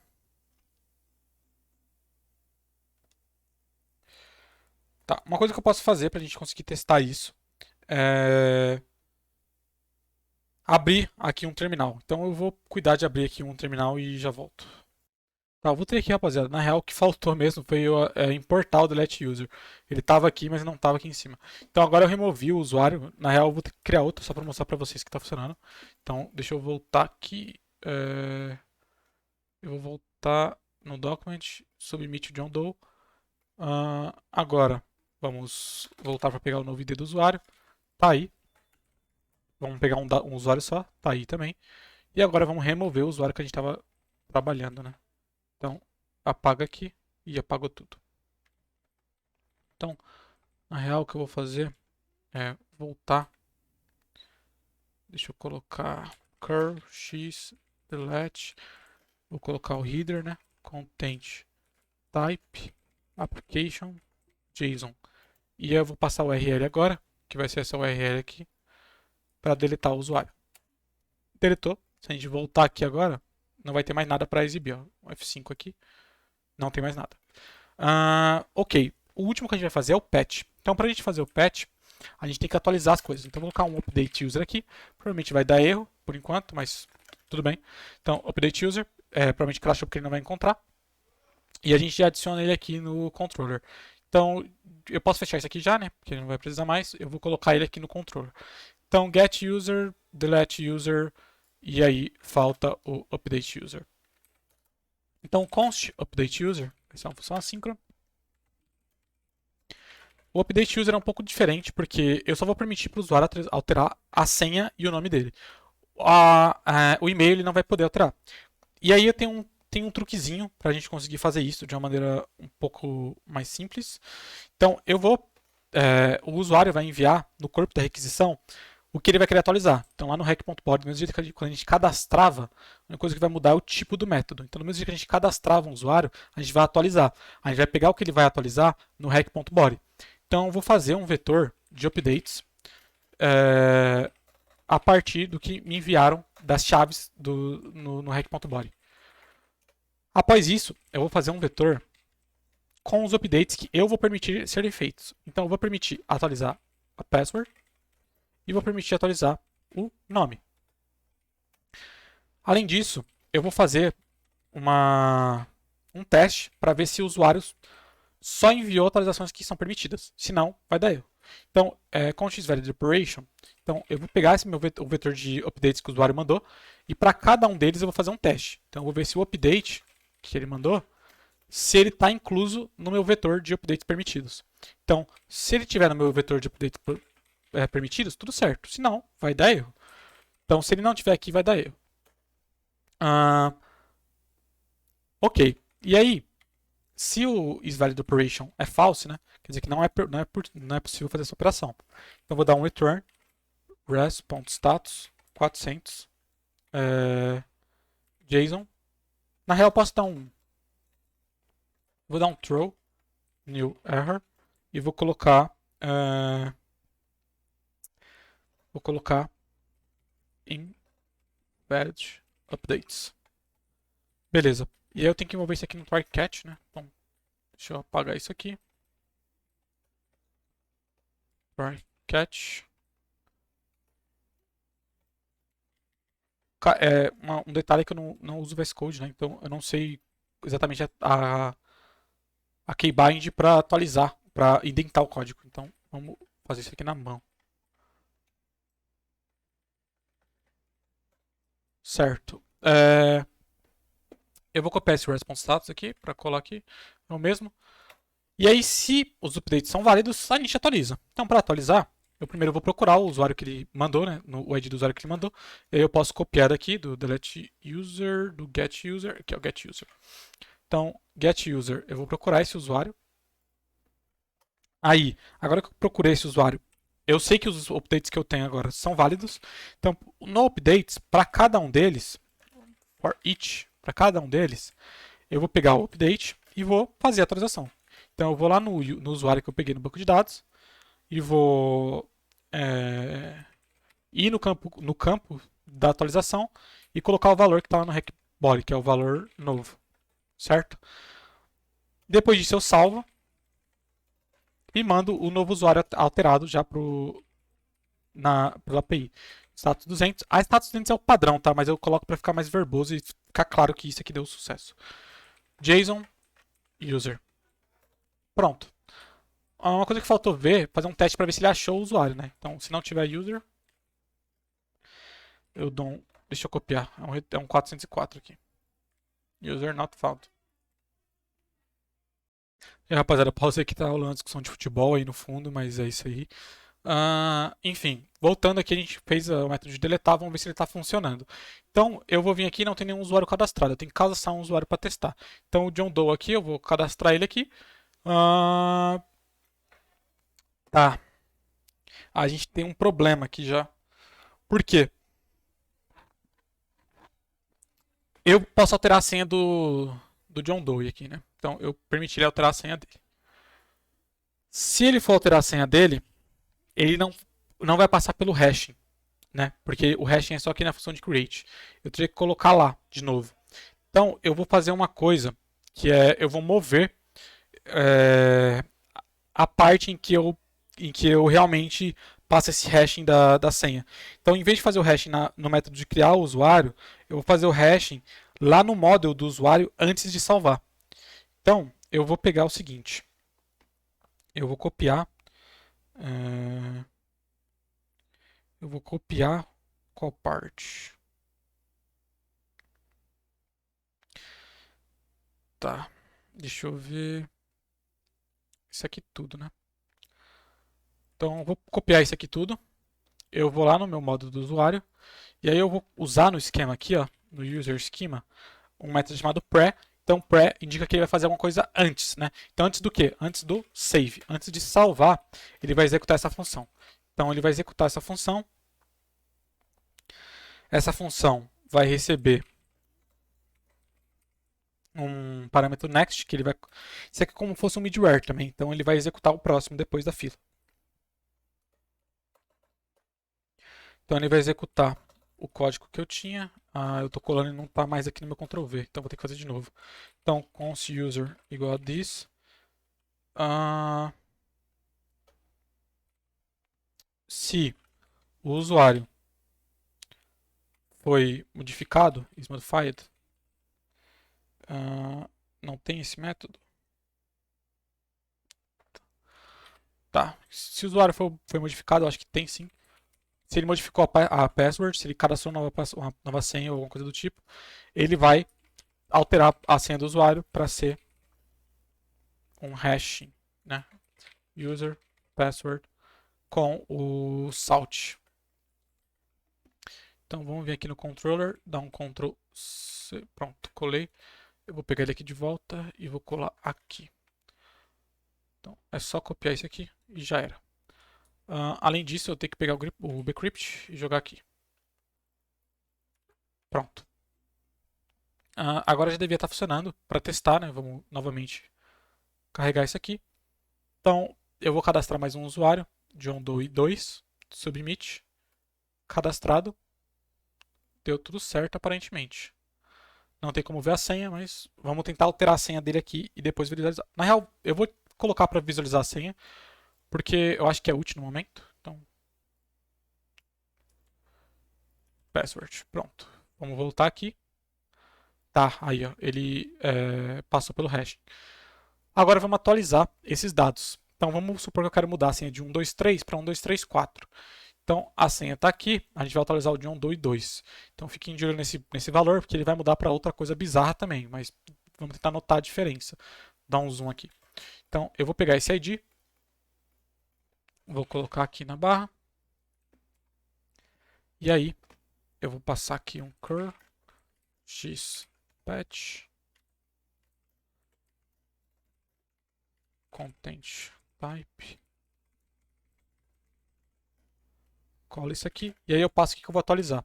Então aqui no que eu vou atualizar, eu vou passar um campo chamado password, que vai ser 1234.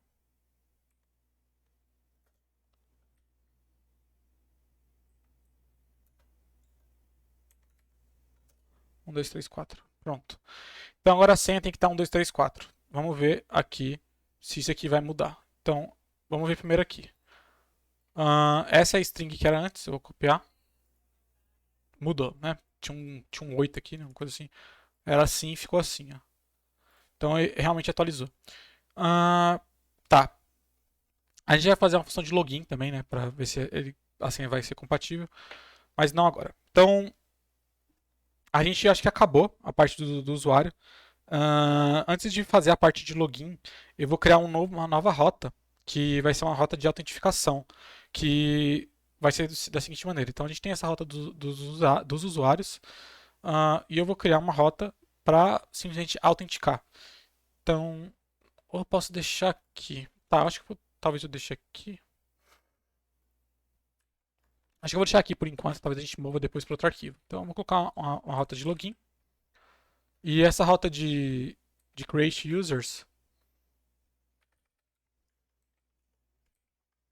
talvez eu pudesse mandar para SigUp para ficar mais claro. Bem, vai de vocês aí, né, também. Vocês têm que decidir algumas coisas, mas eu vou mudar. Eu vou mudar SigUp, create user, login. Eu vou chamar uma função chamada check user. Então a check user vai verificar se as informações que o usuário mandou são verdadeiras.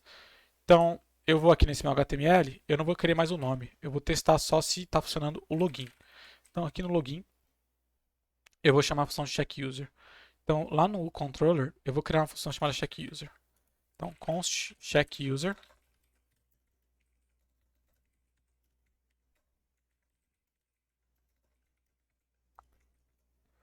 Aqui no checkUser, então, eu vou verificar se a senha e o e-mail que ele mandou estão corretas. Eu podia colocar isso num controller só para autenticação. Aí eu fazia uma rota só de autenticação, que esse é o login e o SigUp. E enfim, talvez a gente refatore isso depois, porque eu acho que a necessidade vai vir depois. Por enquanto a gente pode deixar assim. Então, o check user vai ser o quê? Vai ser uma rota que vai ter um try catch com error. E aí eu vou copiar aqui.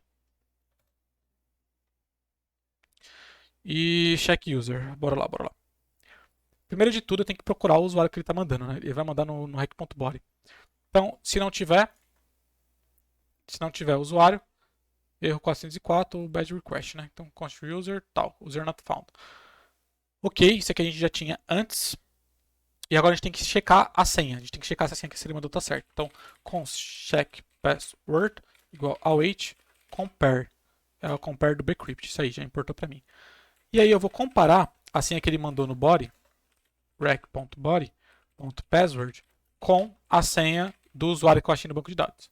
Se esse método do bcrypt vai cuidar de ver se isso aqui está igual. Se é igual, ele logou. Se não, está errado, né? Então, if check password.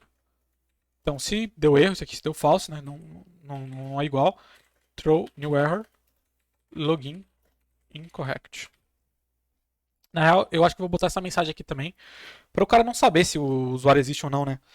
Tipo assim, não tem que saber que o cara acessou, se o usuário existe ou não, ou se a senha tá certa ou não. Isso aí, só falar que tá errado. Eu acho que é o mais seguro. Beleza. Então aí, check password. E aí eu vou mandar para ele um res.send logado, se tudo deu certo. Então, logado. Volta aqui. E aqui é 1, 2, 3, 4. Submit. Tá, deixa eu dar uma F5 aqui. F5. Vamos ver o que aconteceu. Tá. Check user. Eu não estou exportando o check user. Vamos exportar o check user. Ok, agora está rodando. John Doe, 1, 2, 3. Submit. Cannot post login. Vamos ver o que aconteceu na rota de login, então. User.js, rota de login, check user, cannot post login. Ah, tá como get. Então, aqui é um post. Beleza? Voltou, F5, submit. Login incorrect. Acho que é 1, 2, 3, 4. Login incorrect. Vamos ver aqui no users. John Doe. Vamos no John Doe 2. John Doe 2 eu sei que é 1, 2, 3, 4. Tá dando que a senha é incorreta. Então, vamos criar um novo usuário e aí a gente vê por que isso está acontecendo. Então, eu vou copiar esse formulário para deixar um de login e um de criação. Então, esse aqui vai ser para criar um usuário e esse aqui vai ser para logar. Sign up. Beleza. X.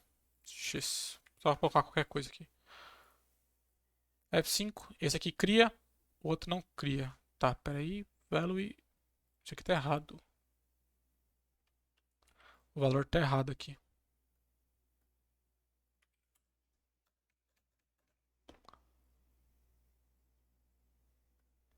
Por algum motivo ele não tá colocando valor aqui, né? Então eu vou copiar na mão. John Doe. Submit. Criou aí o usuário. Vamos voltar. Tem que logar. Login incorrect. Deixa eu dar uma pausada para debugar um pouco isso aqui para ver o que está acontecendo. Beleza, não demorou muito para achar o erro, né? Eu coloquei um outro incorrect aqui para ver se deu errado no login ou na senha, deu errado no login. Como deu errado no login, eu já percebi que eu estou passando um ID. Estou procurando o usuário pelo ID. E aqui no caso eu vou procurar o usuário pelo e-mail que ele está passando, né? Então o copy paste aí me ferrou agora. Então hack parents seria hack.body.email. Então aqui agora talvez dê certo. Vamos lá. Submit. Logado. Levou a gente para a tela de logado. Então agora a gente pode começar a autenticar as rotas que vai precisar estar logado e as rotas que não vai estar logado. Por exemplo, na minha opinião, essas rotas aqui de update user, delete user, só para quem está logado e só para no próprio usuário, né? No usuário que a própria pessoa tem. Além disso, get users vai ser uma rota que eu vou apagar no futuro. Porque não dá para deixar isso aqui para todo mundo, né? Ver o usuário de todo mundo, não precisa, né? Vamos usar só ver o usuário de uma pessoa. Se tiver isso aqui, a gente faz consulta no banco de dados. Então vamos voltar aqui. Essas duas rotas aqui, elas não precisam ser autentificadas. Então, porque, tipo assim, a pessoa sempre pode ter que fazer login e sempre pode ter que se cadastrar. Então, aqui eu acho que já vou começar a separar um novo arquivo para as rotas de autentificação. Então, eu vou pegar essas rotas aqui, vou colar aqui e vou tirar todas essas aqui. E aí eu vou apagar as que eu não estou usando. Mesma coisa aqui, vou apagar essas, vou tirar essas aqui. E aí é o seguinte, só vai poder usar essas rotas aqui quem está logado. As únicas rotas que vai estar disponível para quem não está logado vai ser essas duas, a login e a sign up, para se cadastrar. Beleza, como que eu posso privar uma página de um usuário ou não? Porque, beleza, ele logou, mas o que diz que ele logou? Eu só mandei uma mensagem que ele logou. O que diz que ele logou é o seguinte, rapaziada. A gente usa algo chamado JSON Web Token. O JSON Web Token, ele manda um token, literalmente, para o usuário. Um token que toda vez que ele vai... deixa eu explicar de uma maneira mais inteligente aqui, né? Então, aqui a gente consegue mandar as requisições pelo curl, correto? Então, toda requisição que eu peço a uma página, que é uma página que é privada, por exemplo, uma página de trocar a senha. É uma página que tem que estar logado já. Então eu vou fazer um get nessa página para pegar ela, para pegar o front-end dela. E aí o cara só vai me devolver essa página, o servidor só vai me devolver essa página se ele identificar que eu estou logado. Para ele identificar que eu estou logado, eu tenho que enviar uma informação minha para falar, pô, sou eu mesmo. E essa informação é o token. Então, quando eu logo, o servidor me envia um token. Aí meu computador vai guardar esse token e dali para frente, todas as requisições que eu fizer, ele vai enviar esse token junto. Para exemplificar, deixa eu ver se tem alguma imagem aqui. Ó. Então, vamos ver se tem alguma imagem para vocês verem como funciona. Aqui. Então, o browser ele faz um login com o username e a senha. O servidor vai lá, cria um JWT, que é um JSON Web Token, e ele retorna para o browser. O browser ele vai, de alguma maneira, guardar isso aqui. O front-end vai cuidar de alguma maneira guardar isso aqui.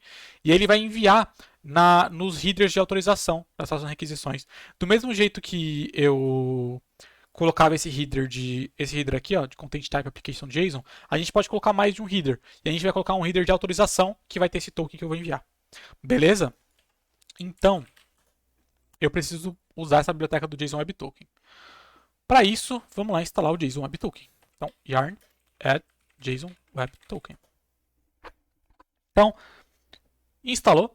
Vamos lá agora gerar esse token aqui. Então, para gerar esse token, eu preciso de uma chave secreta, que é a chave que o JSON Web Token usa. Então, é uma frase, é uma string aleatória aqui, ó. Secret or private key. É uma string que contém um segredo, que o algoritmo vai usar in case of private key object, use tal. Beleza. Então, a gente precisa dar essa string aí dele, ok? Então, essa string, novamente, eu acho que o lugar certo dela tá é aqui no .env. Então, eu vou colocar ela aqui. Então, vai ser jwk. E aí, esse jwt vai ser igual a uma string chamada... Aqui você coloca qualquer coisa, tá? Secret key. E aí eu vou colocar secret key aqui porque foi o que veio na cabeça. E, enfim. Então, isso vai estar disponível para a gente dentro do código já. Vamos lá aqui no check user e vamos começar a importar as coisas do JWT. Então, vamos criar um token. Para criar um token, a gente vai usar a função do JWT, que é JWT sign, não sei pronunciar isso aqui. Deixa eu só importar o JWT primeiro, né? Import JWT from JSON Web Token. E aí a gente vai passar esse sign aqui. E aqui a gente vai passar as informações que eu quero que o token carrega. Então o token ele é tipo um baúzinho que ele vai mexer nas informações e guardar dentro dele. A gente pode até brincar com o JSON Web Token no site deles aqui. Então, JWT.io, a gente pode vir aqui e para vocês verem, ele não vai fazer nenhuma encriptação no código, ele vai codificar apenas. Então isso aqui não é para você guardar, sei lá, a senha do usuário, saca? Isso aqui é só para ele codificar. Ele vai mexer nesses dados aqui, vai mandar esse token, vai gerar um token. Então, eu posso fazer o seguinte. Vamos ver. Payload. Aqui, ó. Eu posso enviar dados aqui dentro. Então, os dados que eu vou enviar é o seguinte. Eu vou enviar vamos trocar isso aqui, ele vai trocando ali, tá vendo? Então, ele vai trocando ali. E se eu pegar esse token, qualquer um que tiver acesso a ele, eles podem simplesmente vir e decodificar ele, né? Então, encoded. Eu posso postar, tipo assim, ó, tá vendo? Aqui não tem nada. Eu colei, ele já vai automaticamente decodificar para mim o negócio. Então isso aqui não é para guardar coisas sensíveis. Isso aqui é só para a gente saber se o usuário está logado ou não. E aí, o jeito que a gente guarda isso aqui é muito importante, porque qualquer um que tiver isso aqui vai poder se passar pela gente, né? Então o jeito que a gente guarda isso aí é importante. Mas isso é uma decisão que o front e o back toma junto. Então eu vou enviar esse token como resposta e eu espero que o front-end guarde ele de uma maneira segura. Beleza? Então as informações que eu vou colocar dentro desse token vai ser a seguinte. Eu vou colocar um campo ID, que vai ser o ID do usuário, que eu peguei aqui no banco de dados. Ele vai carregar o ID do usuário, .toString, o ID.toString. E mais nada, né? Mais nada. Outra coisa que eu vou passar aqui como parâmetro é a secret key que eu tenho. Então vai ser process.env.jwt. É isso? É isso aí. Esse K tá minúsculo, né? Pronto. Ok. O outro parâmetro que eu posso passar eu posso passar um objeto aqui com algumas configurações. Essa configuração que eu vou passar, essas opções que eu vou passar, eu vou passar em quanto tempo vai expirar esse token, em quanto tempo ele vai ser válido. Eu vou colocar 60 segundos, beleza? Aqui em desenvolvimento eu vou colocar 60 segundos. Agora, a gente simplesmente vai enviar esse token de volta. Então, res.status 200 e a gente vai mandar um JSON, né, com o token. Então, envia o token. Beleza? Enviamos o token. Vamos logar de novo. Token. Cannot post login. Novamente um problema. Porque eu não mexi na rota de login. Ah tá, eu mudei, né? Eu coloquei na de out. Então eu tenho que exportar essa rota, né? Então do mesmo jeito que eu coloquei o user router aqui, eu tenho que colocar a minha rota de autenticação. Então eu vou criar um arquivo index.js aqui. Index.js. E aí eu vou criar aqui um import router from express const router igual router. Eu vou criar um router que vai, tipo, vai agrupar todos os outros routers. Então, export default router, e aí router.use, e aí aqui eu vou colocar, para ele usar, user routes, e aqui a gente vai colocar, vai importar o user routes from user, e aí a gente tem que colocar as rotas de autenticação também. Então, auth, aqui auth, copia, auth. Pronto. Agora, em teoria, ele vai funcionar. Na real, não. Faltou vir aqui no index e trocar esse user router para routes. Import routes from routes. Pronto. No caso, eu estou importando só esse index.js agora. Então, vamos lá. Aí ele me enviou um token. Logou com sucesso, ele me enviou o token. Então eu tenho esse token aqui. E eu tenho que pegar, né, ele manualmente. Eu vou pegar ele aqui e guardar no bloco de notas. E eu manualmente vou ter que ficar enviando ele agora nas minhas requisições para páginas que são privadas. Então, para eu setar algumas páginas como autenticadas, eu faço da seguinte maneira. Beleza? Matheus. Eu vou fazer da seguinte maneira. Eu vou vir aqui no meu arquivo de rotas, aquele lá que eu fiz para agrupar. Só estou fechando isso aqui para limpar um pouquinho. Então, aqui nesse arquivo de rotas que eu tinha feito, eu vou fazer da seguinte maneira. Eu vou vir no meu router.use e vou separar algumas coisas. Então, eu vou pegar esse user routes e vou colocar embaixo. Por que embaixo? Porque é o seguinte, eu vou colocar um comentário até aqui, que é o seguinte, authenticated routes below. Então, todas as rotas que forem autenticadas, vai daqui para baixo. E como que eu garanto que só daqui para baixo as rotas vão ficar privadas? Porque eu vou colocar um router.use e vou colocar um middleware que eu vou criar, que é o middleware auth. Então, eu vou importar esse middleware, que vai ser import auth from... o nome da pasta vai ser middleware mesmo, e auth. E aí, eu vou criar essa pasta aqui agora. Então, daqui para baixo ele vai passar por esse middleware. E esse middleware vai garantir que tudo isso aqui vai ter que estar com o token válido. Então, aqui no src, eu vou criar uma pasta chamada middleware. E dentro do middleware, eu vou criar um arquivo chamado auth.js. Deixa eu ver. Auth.js. E aí eu vou importar o JWT.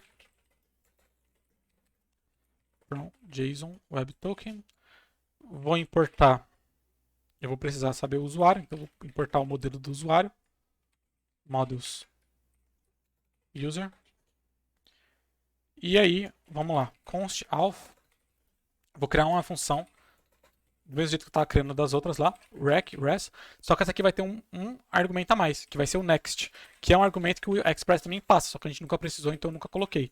Então, no caso, eu nunca precisei do next, por quê? Porque quando eu faço uma requisição, eu faço ela, envio e acabou. Se eu não acabei e eu quero passar para a próxima requisição, para a próxima função que vai lidar com essa requisição, eu boto um next, beleza? Porque eu não vou colocar um res.send aqui. eu vou só mexer na requisição e aí eu chamo o next, porque é um middleware, lembra? O middleware ele fica no meio. Então, para ele chamar o que vem depois, ele precisa desse next. O next, o Express cuida de passar já pra gente. Então, try catch novamente. Try catch. Já vou colocar a mensagem de erro aqui. Mensagem de erro vai ser 401, que é acesso não permitido, né? Não lembro exatamente como fala, mas enfim, essa é a ideia. Please authenticate. E aí, try. O que a gente vai tentar fazer? Então a gente vai tentar autenticar o usuário.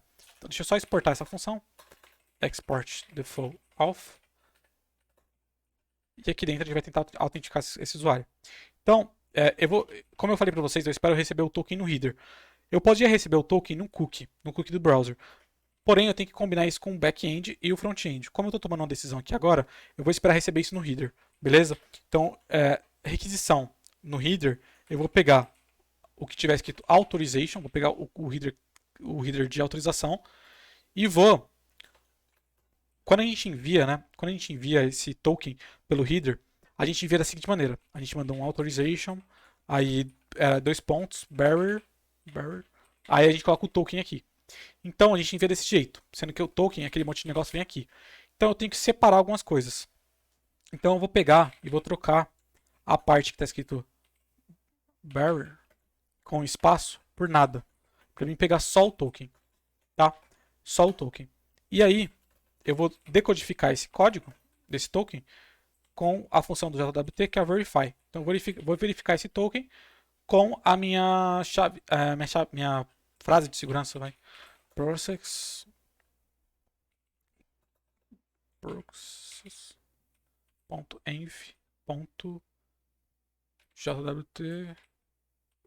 Ok. Beleza. Aí agora eu tenho esse token já verificado, decodificado, quer dizer. Então esse token ele carrega a informação do ID, que foi o que eu pedi para ele carregar. Então agora eu vou procurar um usuário que tem esse ID. User find one, onde tem o ID do token. Decoded.id. Certo. E aí, se não tiver um usuário, eu simplesmente vou jogar um erro. Porque eu não vou colocar uma mensagem de erro, porque isso aqui vai simplesmente cair no please authenticate, beleza? E aí, se deu tudo certo, ele caiu fora desse if. Se deu tudo certo, eu vou colocar na requisição que vai ter um user ID na requisição. Então, eu vou disponibilizar nas próximas requisições. Então, todo mundo que passar por esse middleware, a partir daqui, vai ter esse campo novo na requisição que vai ser o campo do user ID. Aí no campo do user ID vai ter esse user ID aqui.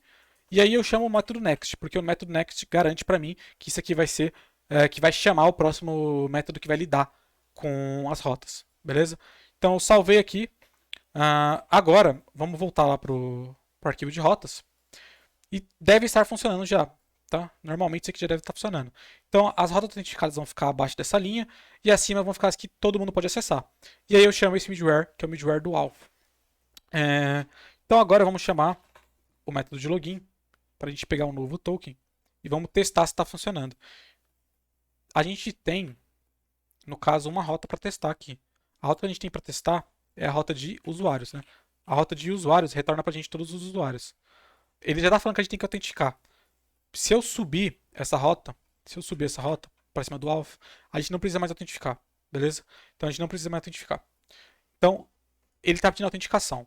Vamos ver se o token que ele dá para a gente já consegue autenticar normalmente. Então eu vou vir aqui e vou dar um submit. Vou pegar esse token, que é o token que ele retornou para mim, e vou enviar numa requisição para essa página aqui, que é a página de users. Ok, então vamos lá, core x get. Eu tenho que, na real, deixar esse token aqui, copiar essa URL. E agora eu vou passar um campo chamado authorization. Deixa eu ver se eu lembro como que coloca isso aí. É authorization, 2 pontos, error, e a gente coloca o token agora. Se der mais de 1 minuto, eu vou ter que tirar o token, né? Por isso que eu tô correndo um pouquinho. Então, deixa eu voltar aqui. Please authenticate. Vamos ver. Vou gerar mais um token, no caso, então. Deixa eu só copiar aqui pro bloco de notas para ficar mais fácil de manipular. Vou colocar aqui. word wrap. Beleza. Então, daqui para cá tem o token. E eu vou deixar desse jeito. Então, vamos logar mais uma vez. Vamos lá na rota de login, no caso. Auth-route, deixa eu comentar isso aqui por enquanto. Ele acabou aplicando aqui para cima, né? Submit. Vamos ver por que isso aconteceu. Então agora eu vou chamar esse middleware e vou passar esse token. Então joga esse token aqui, copia e vamos executar com curl. Enter. Tá pedindo autenticação ainda. Deixa eu debugar isso aqui. E aí, rapaziada, eu voltei aqui. Na real, o problema aqui não era nem a autenticação do token. Eu escrevi proxies errado e aí meu inglês aqui me fudeu. Então tinha que apagar um C aqui, salvou e vamos tentar novamente. Então eu vou voltar aqui na aba do usuário. Deixa eu carregar aqui. Pô, tá pedindo autenticação, né? Ok. Para parar de pedir autenticação, no caso a gente tem que colocar isso aqui antes do routes, né? Para ele conseguir levar a gente para home. Então, submit, me deu esse token. Eu vou pegar esse token aqui. Pegou o token. Vamos colar esse aqui, substituir por esse aqui que eu tinha. Copiar essa string toda. Vou vir aqui no terminal e se vocês verem, né, aqui ele está pedindo para autentificar sem o token. Aqui eu vou enviar com o header com o token. Da enter, ele me retornou os usuários. Então, tá autenticadas as rotas. Para as rotas estar autenticadas, elas têm que vir depois que eu coloco o middleware do auth. Né? E para não estar autenticada, só vir antes do middleware.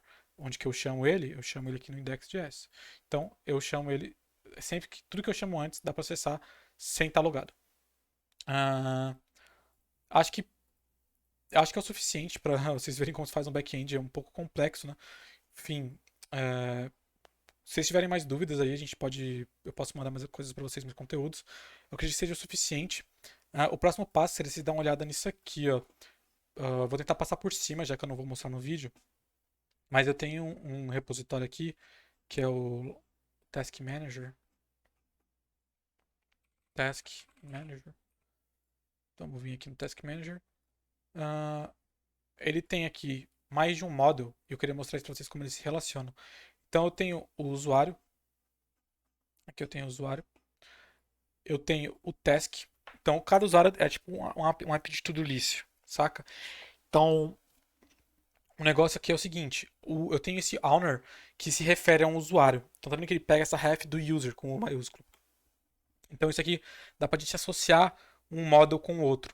Para vocês que estão fazendo um clone do Twitter, então vocês vão pegar um usuário, aí um usuário tem tweets e tal, e aí vocês podem fazer essa relação através do banco de dados. Outras coisas que dá para fazer é a validação dos dados, que eu falei para vocês. Além disso, uma coisa boba, mas que eu acho que muda muita coisa, é usar um status code. Usar uma dependência de status code para vocês, em vez de ficar escrevendo os status do HTTP, tipo 201, 404 e tal, usa palavras de verdade. Então você pode usar statuscode.continue, statuscode.created, statuscode.accepted e por aí vai.